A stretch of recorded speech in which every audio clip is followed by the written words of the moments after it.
बात करेंगे इस वक्त की बड़ी खबर के साथ। राजधानी जयपुर से मिल रही है। सांगनेर इलाके से अपहृत हुए युवक की हत्या कर दी गई है। बदमाशों ने हाथ, पैर और मुंह पर मेडिकल टेप लगा रखी थी, फिर बोरे में बंद कर द्रव्यवती नदी में उसे डाल दिया गया। पुलिस ने हनुमान का शव बाहर निकाल रखवाया है मोर्चरी में। बदमाशों ने अपहरण के बाद पिता से 1 करोड़ रुपया की फिरौती मांगी थी। पुलिस ने 2 युवकों को हिरासत में भी ले लिया है। लेकिन ये बहुत बड़ी खबर राजधानी जयपुर से। राजधानी जयपुर में इस तरीके का मामला सामने आना कई सवाल खड़े करता है, कानून व्यवस्था की पोल खोलता है। बदमाशों का जिस तरीके से बेधड़क इस तरीके की घटना को अंजाम देना कई सवाल अब खड़े कर रहा है। इतने बेखौफ हो गए बदमाश कि राजस्थान की राजधानी जयपुर में आके इस तरीके की घटना को अंजाम देंगे। अपहरण कर लिया गया युवक का, इतना ही नहीं उसे मौत के घाट उतार दिया गया और फिर द्रव्यवती नदी में फेंक दिया गया। अब कई सवाल है, क्या उसे किसी ने देखा नहीं है? द्रव्यवती नदी में कैसे डाला गया? बोरे में उसे डाल दिया गया था? कैसे इस पूरे मामले को अंजाम दिया गया? कई सवाल इसे लेकर खड़े हो रहे हैं। हमारे सहयोगी सत्यनारायण हमारे साथ जुड़ गए हैं। सत्यनारायण, राजधानी में इस तरीके की घटना को अंजाम देना अब कई सवाल खड़े कर रही है। बहुत बड़ी खबर है, विस्तार से जानकारी दीजिएगा।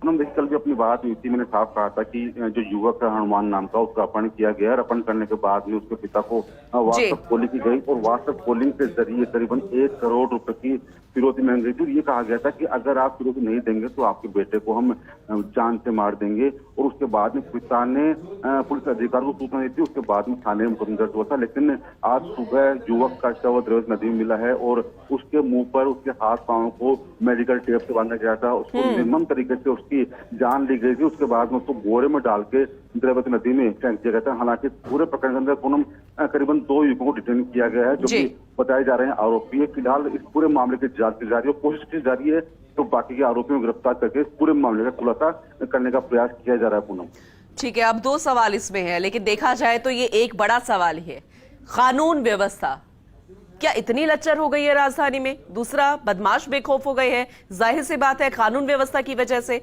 इस पर प्रशासन का अब क्या कहना है? देखिए पूनम, अभी पूरी तरह जल्दबाजी होगा क्योंकि अभी पूरे मामले में खुलासा होना बाकी है। लेकिन कहा जा रहा है कि जो आरोपी है वो युवक के जानकारी है। वो जानते थे कि युवक के पिता बैंक के अंदर एक वरिष्ठ पोस्ट पर तैनात है। वो जानते थे कि इनके पास बड़ी मात्रा के अंदर कैश या संपत्ति हो सकती है और बेटे के लिए वो संपत्ति दे सकते हैं। लेकिन क्या कुछ अपहरण के पीछे क्या कुछ कारण रहे, किस प्रकार से उसका अपहरण किया गया?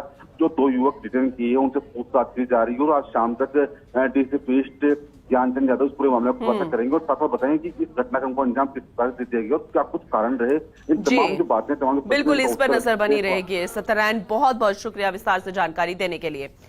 जोधपुर